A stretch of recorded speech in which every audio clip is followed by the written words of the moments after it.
Yo guys, so if you're watching this video, I believe you should have seen the episode 1 or the part 1 of this particular series, and if you haven't, check the link and check the description.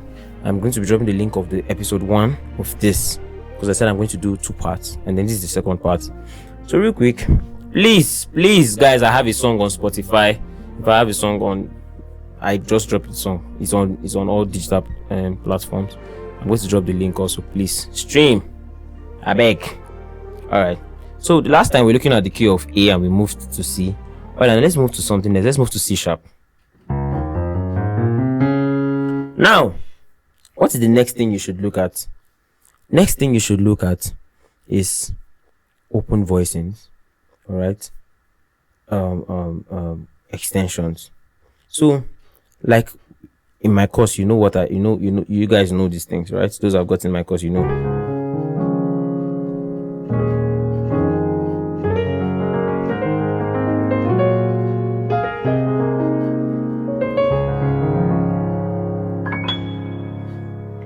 So it's better than, now this thing I just played is better than you doing that. You can hear it. I'm playing.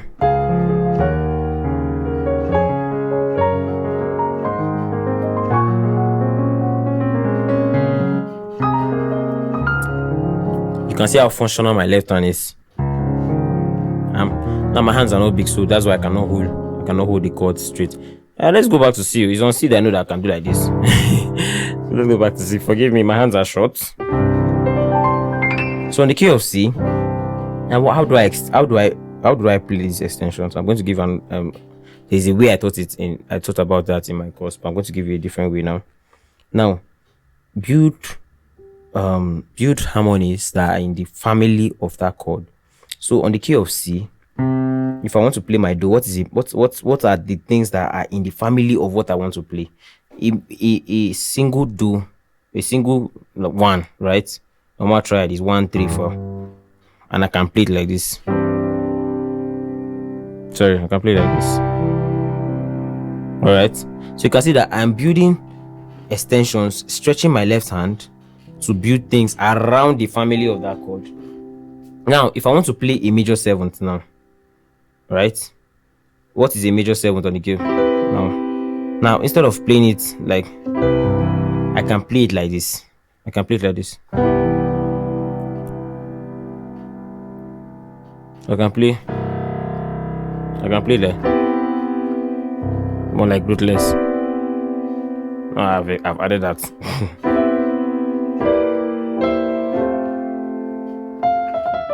So build around the family. You have the dominant seventh. All right, I can now. In fact, now let me talk about building about family. Now let me give you guys one tip. If I want to play my major seventh now, is that a major seventh? Sorry, dominant seventh, which is your toe. Now instead of me playing do and toe like that or something, what I do is I now go to the key of toe, which is what? B flat, and play it as the 1. So I can play it as anyhow I want to play it. I can even play it as a dominant 7th. I can play it as a major 7th. So imagine, I know some of you have heard this chord.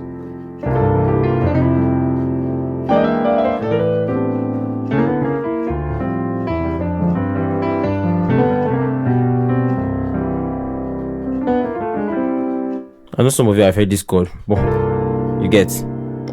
Imagine I want to play flat 7 and I play. Would you compare it to how this sounds? Even if I want to be dramatic.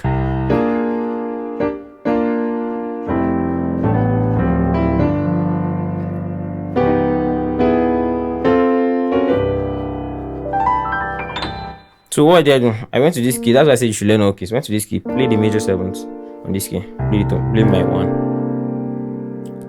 You get, so I can extend now. I can now. Do you understand? Or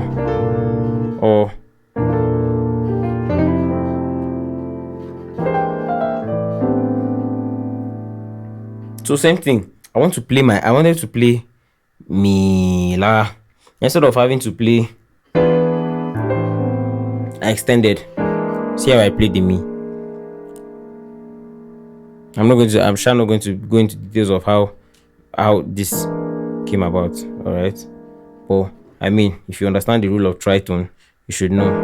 And I talked about tritone in my course.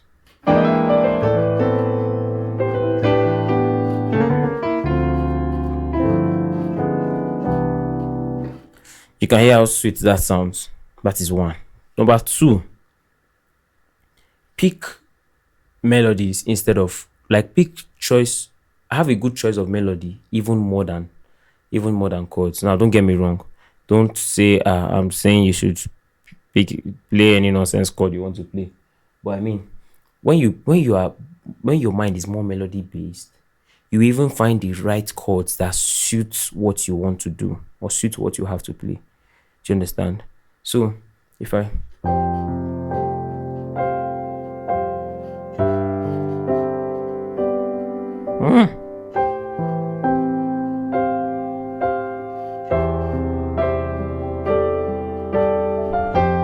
I remember my first lesson where I talked about source. You can see what I did here.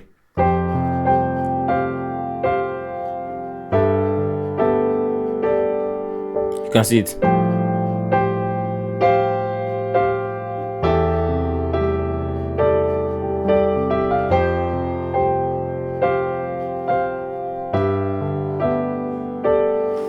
Now you see that I'm merging two things together now. In my left hand, I'm opening the voicings. On my right hand, what am I doing?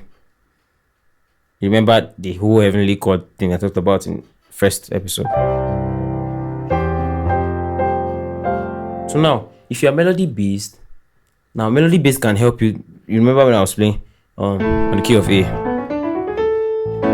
So, what was the song? You Jehovah, you are melody.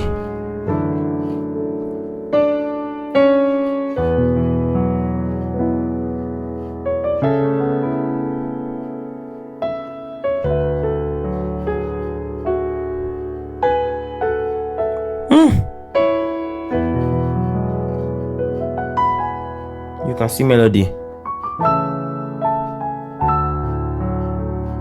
So you might not be doing too much, but it is just making sense. Oh.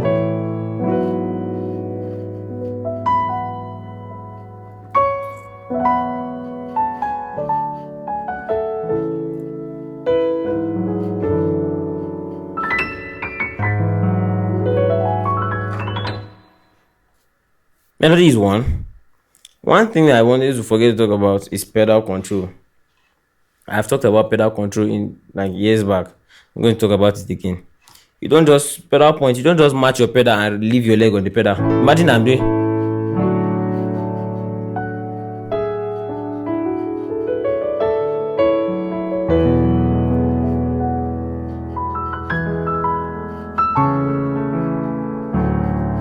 You see how noise is beginning to get. But now I cut down my pedal when I am creating pause. So I just cut it now. I'll show you when next I cut it. I just cut it now again. But you will not know. Again. I just did it now. For all this movement, as I'm doing dun dun dun dun dun dun, so I'm cutting it at where I am. Dun dun dun, I'm taking it out, so it doesn't get noisy. Immediately at this point when I was doing, at every interval I was taking it out.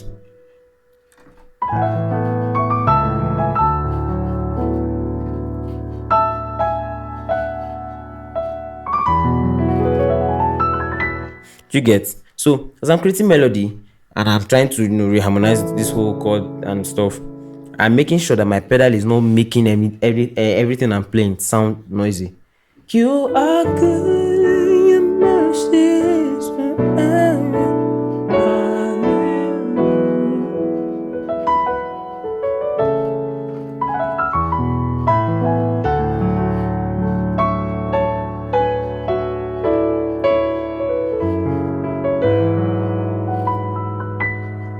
doesn't have to be complex, it just has to be beautiful.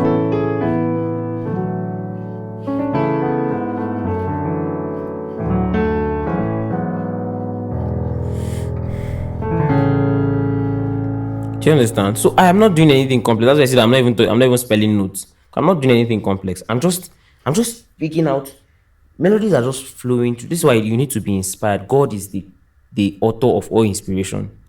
So as a church player, you need to hold God, because I mean, sometimes you can just be there and then you pick a melody. Do you understand? And you just stay on it. You don't know why. You are just there. But I mean, you cannot pick a melody when you are not even thinking of melodies. Eh. All you are thinking of is to pour chords, and your mind is not even open to that. So you will not even get inspired to create melodies. All right. So that's one very funny thing. So you have to be your choice of melodies also matters. So and you can notice that all the melody I'm picking it out of basically.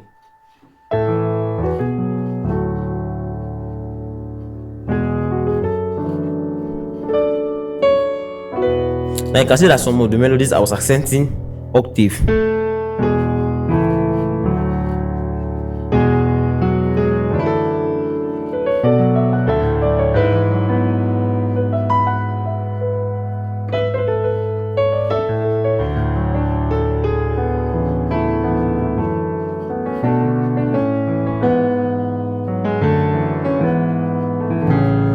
Now, if you remember when I talked about that stuff in episode 1, I was talking about you not opening hands, right? Now you can see the advantage of not opening the hands. I am having space to do things with my two hands very close to each other. So at some point, I'm not even playing chords. I'm just playing single notes in my left hand, especially when I'm doing drop twos. So sometimes you can see that I can play small, I extend. So I've given you so many ideas, so many. If you guys are really paying attention, you'll have given you so many ideas. Okay, so I think basically this, if you can work with this, all these things I've said, trust me, your piano playing will be awesome. Trust me.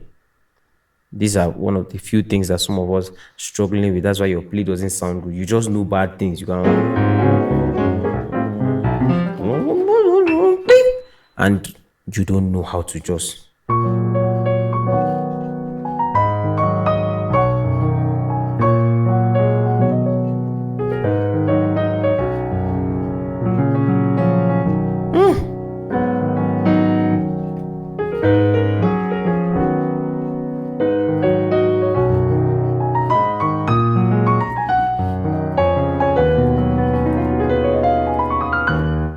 You don't have to just create simple melodies.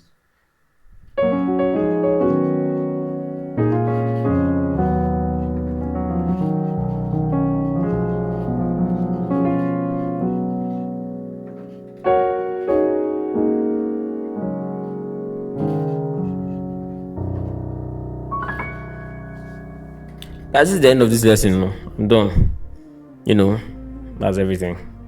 If you stick to this, I might be dropping more tips, all right, on how to kind of spice up your play, especially in church. Whether you're playing in church or you're not playing in church, you can do all that, all right. Please don't forget to subscribe. Also, I'm going to drop links of my channels, other channels that are not this particular channel. Yeah, and for one of them, it's about lifestyle. The other one, it's about, for those of you that love prayer instrumentals and stuff, meditation sounds to sleep and stuff.